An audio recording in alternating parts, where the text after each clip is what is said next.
Let's get talking and make more sense of all of this top news headline. And I'm being joined now live in our studio by iBrand senior analyst Charles Frakuga. Mr. Charles, good morning. Many thanks for joining us on the show today. Thank you, Blessed, for having me on your show. So you've seen all the details, all right? You've seen some of the stories that are making headlines today in the world of business. But let's start off with that of the first story, Dangote Refinery, which is to be inaugurated by President Muhammadu Buhari on the 22nd of this month. That's about a week from now. So let me start by asking, this development coming into play. This development has been on for over 4 to 5 years now. Yeah, that's correct. And now we're seeing it coming into reality. What is your take on this? Well, first of all, I will say,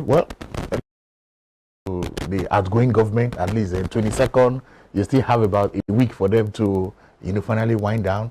And of course, congratulations to the Dangote group and personally to the chairman himself or the president of Dangote group, that is Aliko Dangote. It's shown capacity, it's shown integrity, it's shown a lot of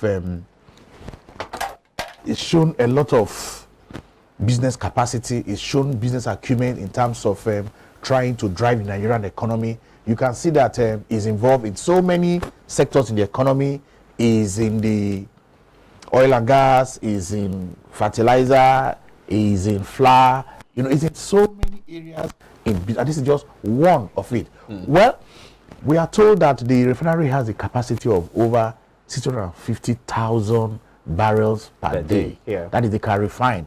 My hope there now is, I hope he has made an adequate arrangement from the federal government as to how the crude is going to be given to him and at what price.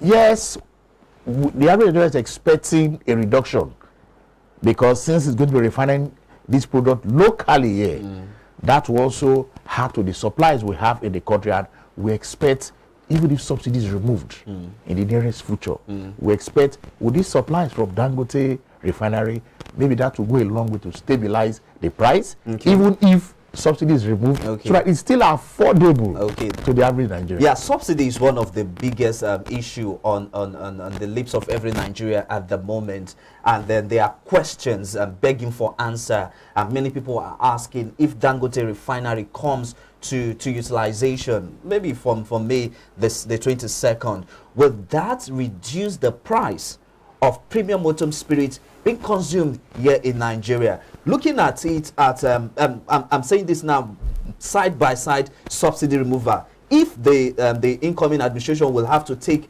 the bull by the horn to implement that, let's say between the first 400 days in office, first 100 days in office, do you see Nigeria? Do you see this refinery having any impact on Nigeria oil and gas sector? Yes, I think that is going to have an impact, and that's why I said as long as Dangote and the government are agreed, of course I don't expect them to sell the crude to him at international rates. There should be some little concession, and he himself should also see it.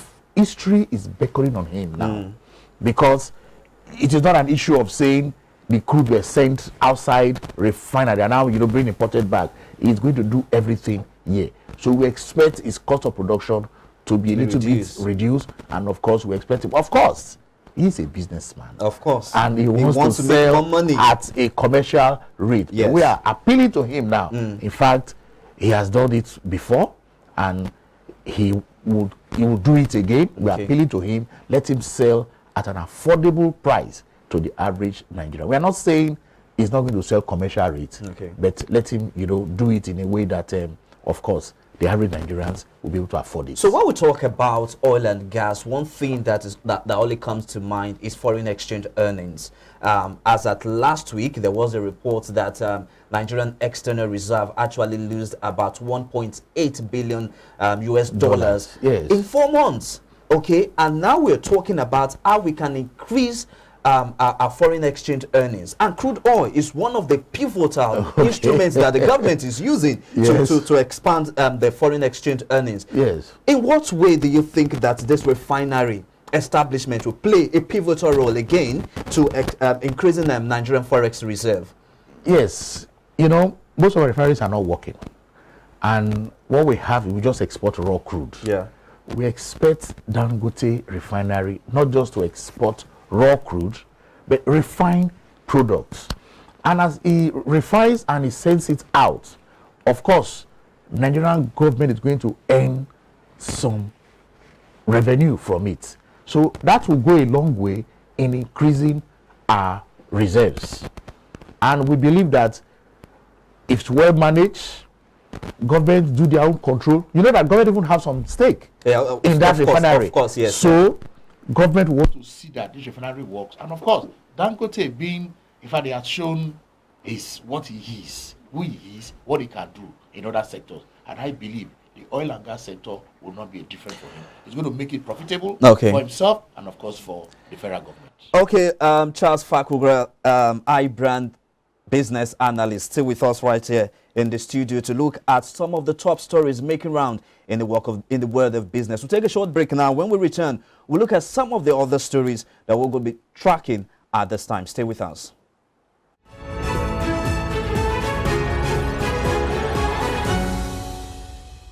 All right, many thanks for staying with us. This is Business Breakfast on iBrandTV. I still have iBrandTV senior business analyst Charles Fakugra with me right here in the studio as we do analysis of top business stories making rounds in the country at the moment.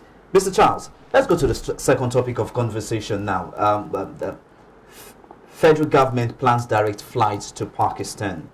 I'm just wondering, what is the business relations, the trade relations between Nigeria and Pakistan, and how would this development help to foster that? Yes, you've seen the data is saying they have some few trade relationship already.